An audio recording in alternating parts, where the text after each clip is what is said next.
भारत और एशिया का सबसे अमीर व्यक्ति कौन है, इसे लेकर पिछले 1-1.5 साल में कई बार बदलाव देखने को मिले हैं। भारत के दो शीर्ष अमीर मुकेश अंबानी और गौतम अडानी के बीच नंबर 1 पोजीशन को लेकर कांटे की टक्कर चल रही है। गौतम अडानी और मुकेश अंबानी में से कौन है बेस्ट? कौन भारत को नई ऊंचाइयों पर ले जाने का काम कर रहा है और किसके खर्चे हैं ज्यादा? चलिए जानते हैं इस वीडियो के माध्यम से। बने रहिए वीडियो के साथ और इसी तरह की और रहस्यमयी जानकारी प्राप्त करने के लिए हमारे चैनल ट्रू हिस्ट्री को आज ही सब्सक्राइब करें और बेल आइकॉन को प्रेस करें। मुकेश अंबानी जिन बिजनेस के बल पर इस मुकाम पर पहुंचे हैं, उसका पूरा श्रेय उनके पिता धीरू भाई अंबानी को जाता है, जिन्होंने थोड़े थोड़े पैसा जमा करके रिलायंस कमर्शियल कॉरपोरेशन को शुरू किया था, जिसमें मसाले और धागों का व्यापार होता था। इस बिजनेस से जब उन्हें फायदा होने लग गया, तब वह कपड़ों के व्यापार में भी कूद गए और उन्होंने विमल नाम से अपना खुद का कपड़े का एक ब्रांड शुरू किया, जो उस समय कुछ खास चल नहीं पाया। विमल की शुरुआती असफलता के बाद धीरू भाई अंबानी ने अपना दिमाग लगाया और विमल के स्टॉक को बेचना शुरू कर दिया, जिसके बाद उनकी कंपनी रिलायंस 70 करोड़ की हो गई। और जब 2002 में धीरू भाई अंबानी का निधन हुआ, तब तक उनकी यह कंपनी 75,000 करोड़ की हो चुकी थी, जिसको आगे ले जाने का काम किया मुकेश अंबानी ने, जो आज खुद तो भारत के टॉप अमीरों में से है ही, साथ ही उनकी कंपनी भी लाखों करोड़ों की है। मुकेश अंबानी को तो बिजनेस उनके पिता से विरासत में मिले थे, मगर गौतम अडानी के साथ ऐसा बिल्कुल भी नहीं था, क्योंकि वह आज जिस मुकाम पर भी है, अपनी खुद के दम पर है। एक समय था जब गौतम अडानी घर घर जाकर साइकिल से कपड़े और साड़ियां बेचा करते थे। तब उनकी उम्र महज 16 साल रही होगी और उसके बाद महज 30 से 35 सालों में उन्होंने इतना बड़ा साम्राज्य खड़ा कर दिया। बहुत ही कम लोग यह बोल जानते हैं कि गौतम अडानी के पास इतना भी पैसा नहीं था कि वह खुद की एक बाइक खरीद सके, और ऐसे में वह अपने दोस्त के स्कूटर के पीछे बैठकर सफर किया करते थे। इसी काम के दौरान एक दिन अडानी अपने घर से महज 10 रुपए लेकर मुंबई निकल आए और एक हीरा व्यापारी के यहां काम करने लगे। मगर कुछ समय बाद उनके भाई ने उन्हें वापस अहमदाबाद बुला लिया और वह प्लास्टिक फैक्ट्री में काम करने लगे।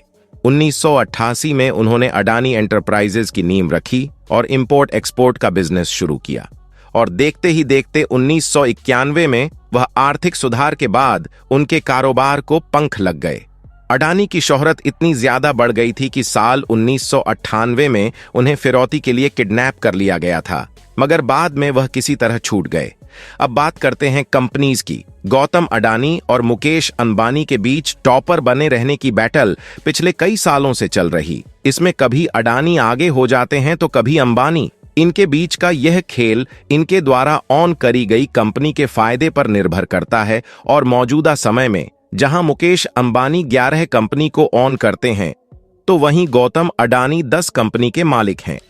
एजुकेशन: मुकेश अंबानी अच्छे खासे पढ़े लिखे व्यक्ति हैं, मतलब उन्होंने यूनिवर्सिटी ऑफ बॉम्बे से केमिकल इंजीनियरिंग तो कर ही रखी है, साथ ही साथ उन्हें स्टैनफोर्ड यूनिवर्सिटी से बिजनेस एडमिनिस्ट्रेशन में मास्टर डिग्री प्राप्त है।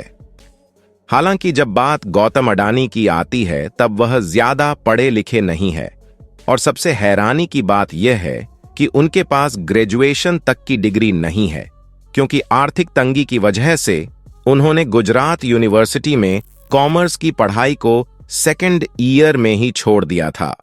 मनी: मुकेश अंबानी और गौतम अडानी के पैसों की बात करें तो फिलहाल जहां मुकेश अंबानी की नेटवर्थ $108 बिलियन है, तो वहीं गौतम अडानी $100.7 बिलियन की नेटवर्थ रखते हैं। एक समय था जब पैसों के मामले में अडानी अंबानी से भी आगे थे, मगर हिडेनबर्ग रिपोर्ट की वजह से अडानी को तगड़ा नुकसान हो गया था और उनकी संपत्ति में गिरावट आ गई थी। इसके बाद से ही मुकेश अंबानी पैसों की रेस में अडानी से आगे चल रहे हैं। लाइफस्टाइल: भले ही इन दोनों ही लोगों के पास लगभग एक जैसा पैसा क्यों ना हो, पर जब आप लग्जरी लाइफस्टाइल जीने की आती है तो मुकेश अंबानी इस मामले में गौतम अडानी से कोसों आगे हैं। मुकेश अंबानी भारत के सबसे महंगी और सबसे बड़े घर एंटीलिया भी रहते हैं और इस घर की कीमत करीब 15,000 करोड़ के आसपास है, जबकि गौतम अडानी दिल्ली में निर्मित 400 करोड़ के लुटियंस हाउस में रहते हैं, जो बड़ा और लग्जरी तो है पर उतना नहीं जितना मुकेश अंबानी का घर है। कार कलेक्शन पर नजर डालें तो जहां गौतम अडानी के पास BMW 7 series, Range Rover, Autobiography, Rolls Royce, Ghost EWB, Ferrari California और Audi Q7, Mercedes Benz S 500 जैसी करोड़ की गाड़ियां मौजूद हैं, तो वही वो Mukesh Ambani Rolls Royce, black batch, Mercedes Maybach S680, Rolls Royce Phantom EWB, Mercedes Benz S600 guard, Ferrari SF90, Lamborghini उरूस, रेंज रोवर ऑटोबायोग्राफी, बेंटले बेंटाग और मर्सिडीज बेंज G683 AMG जैसी लग्जरियस कार ऑन करते हैं, जिनकी कीमत भी करोड़ों में है। इतना ही नहीं, मुकेश अंबानी के पास 33 करोड़ का फाल्कन 900X प्राइवेट जेट भी है और वह 240 करोड़ का एयरबस A319 प्लेन भी ऑन करते हैं, जो उन्होंने अपनी पत्नी को गिफ्ट किया था। गौतम अडानी भी इस मामले में कम नहीं है, क्योंकि उनके पास भी एक बीच क्राफ्ट, एक होकर और एक बोम्बारिया एयरक्राफ्ट मौजूद है, जिनका इस्तेमाल उनके द्वारा लोकल और इंटरनेशनल दोनों तरह की यात्राओं में किया जाता है। गिफ्ट्स, जब बात एक्सपेंसिव गिफ्ट की आती है, तब इस मामले में मुकेश अंबानी हर व्यक्ति की सुर्खियां बटोरते नजर आते हैं, क्योंकि उन्होंने अपनी पत्नी को करोड़ों का प्लेन और नेकलेस गिफ्ट किया है। साथ ही वह अपने परिवार और दोस्तों को भी महंगी गिफ्ट्स देते रहते हैं। इसके अलावा मुकेश अंबानी ने अपनी बेटी ईशा अंबानी की शादी में 700 करोड़ से भी ज्यादा का खर्च किया था। जैसे यह शादी भारत की सबसे महंगी शादी बन गई थी। फिलैंथ्रोपी, दोस्तों, किसी भी अरबपति की पहचान उसके सोशल वर्क से होती है। मतलब आप ही सोचिए ना कि अगर रतन टाटा अपना इतना सारा पैसा देश की गरीबों के लिए दान ना करते, तो क्या वह इतना सम्मान पाते? ऐसा नहीं है कि सिर्फ रतन टाटा जी ही सोशल वर्कआउट डोनेशन करते हैं, बल्कि आज के समय में हर बिलियन और फिलैंथ्रोपी यानी लोक कल्याण का काम करता है। मुकेश अंबानी ने पिछले साल करीब 376 करोड़ रुपए दान दिए थे, जबकि द हिंदू के मुताबिक साल 2022 में गौतम अडानी ने अपनी कमिटमेंट पूरी करते हुए अपने 60वें जन्मदिन पर करीब 60,000 करोड़ रुपए दान दिए थे, जो उन्हें इंडिया के टॉप फिलैंथ्रोपिस्ट में से एक बना देता है। अब अगर दोनों अरबपतियों के फ्यूचर आउटलुक पर नजर डालें, तो इन दोनों का भविष्य बहुत ही ज्यादा बेहतरीन होने वाला है। मुकेश अंबानी ने कहा है कि जब भारत दुनिया की तीसरी सबसे बड़ी इकोनॉमी होगा, जब तक रिलायंस भी दुनिया के टॉप 10 बिजनेस ग्रुप में से एक बन जाएगा। इतना ही नहीं, उन्होंने रिलायंस को आर्टिफिशियल इंटेलिजेंस से भी जोड़ने की बात करी है।